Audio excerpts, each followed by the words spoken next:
You alright everyone, it's Acer here from Romany Custom Catapults. So, latest creation, just done. I'm really pleased with this build. Well, look, I say that about most builds that I build. In fact, all builds that I say. If I'm not pleased with them, then I won't be putting them out, I don't suppose. But this one, let's just say I'm really fond of, because of its simplicity. Firstly, as you can see, it's a Velociraptor. It's adolescence in size. It's an OTT build, left-hand hold. 90mm outer width, 30mm tips. 30mm tips, by the way, are really big tips by anyone's standards, I suppose. I'm used to doing between 20 and 23. What I will say is, as big as the tips are, this design handles them really well. They don't exactly look an eyesore. They don't really look massive. Yeah, Velociraptor handles big tips really well. Adds a little bit of weight to the top of the fork as well, which is nice. Slanted tips. And also, as you can see, it's wrap and tuck. Now, for me, wrap and tuck it's a lot cleaner, crisper looking build with wrap and tuck, or should I say bang grooves. Now, obviously, I prefer clips, as I've mentioned time and time again.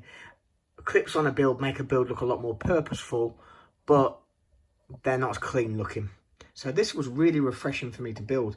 We've got a 4-layer build here. And then I decided to go with a split face, but I went with racing stripes. Some people might say, why did you not do double orange layers and make the build look, I don't know, symmetrical looking? Is it even looking? Whatever you want to say. Which I've done that in the past, but I didn't want to do it with this build. I wanted to keep it 4 layers. And I wanted only 1 strip of orange, because I wanted 1 strip of orange on the face to kind of make it look like a racing stripe. I don't know how my head works. To you lot might be completely different. You might say you should have put another orange one in it. I prefer it like this. So, yeah, simple as that.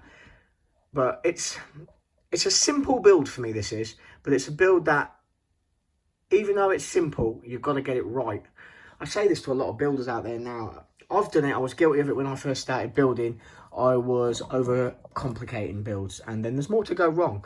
Sometimes simplicity done good is better than complicated that's not quite on it. So we've got it all nice and level down the front, no glue lines. Looks really good. G10. Just really happy with this build. I just really like the simplicity of it. And I'm a big fan of the racing stripes on builds. I prefer them than any other split. I prefer them like this than across here and whatnot. And for me, it just looks better. Nice, crisp, clean build. Carbon pins, matching bead.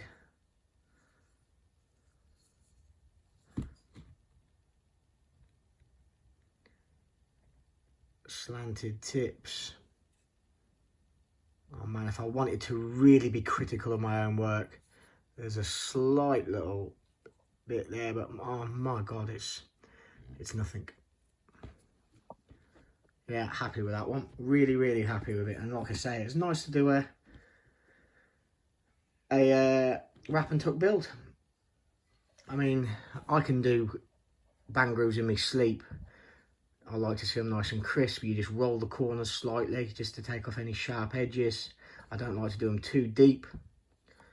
We don't need to do them deep now with the use of the new tie-in stuff that you've got, amber belt and whatnot. You don't. It's really thin, so you don't need deep bang grooves, and they're better not really deep. Personally, nice high up as well. You don't want them too far down. If the bang grooves are too far down on the front, it increases band slap.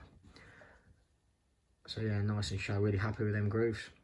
They are done with a 4mm chainsaw file. You just roll the edges in slightly as well, again taking off sharp edges. And also the bang grooves are sanded to the same degree as the frame. I see so many people putting bang grooves in frames, and when you look at them, the bang grooves are really rough. I mean, you've got to sand them bang grooves. You want them as crisp as the rest of the frame. And as you can see, these ones are. Yeah, let me know what you think of that build. Like I say, I'm absolutely over the moon with that. I really like it. And when I look at that build, I just think of so many different colour schemes I could do with it. Just maintaining the white faces. How many other colours could you put instead of putting the brown and the orange? And that brown looks a little bit brighter in the video than it actually is. It's a little bit darker brown. But yeah, it's just a million different colour combinations I could do for that build. That build to me is a nice build. It's straightforward, it's simple. You're looking at about £200 for that build. it's not by any means a cheap build or an entry build, but it's not a high-end build, you know what I mean? It's somewhere down the middle, a really nice, good-looking, using frame that's got something about it, do you know what I mean? And look, switch the white to black, and then you can do a whole host of strips and colours there, or keep it white, and then, you know what I mean? Just, the colour schemes are absolutely endless. Anyway, I'm off to go and get some food with a mate.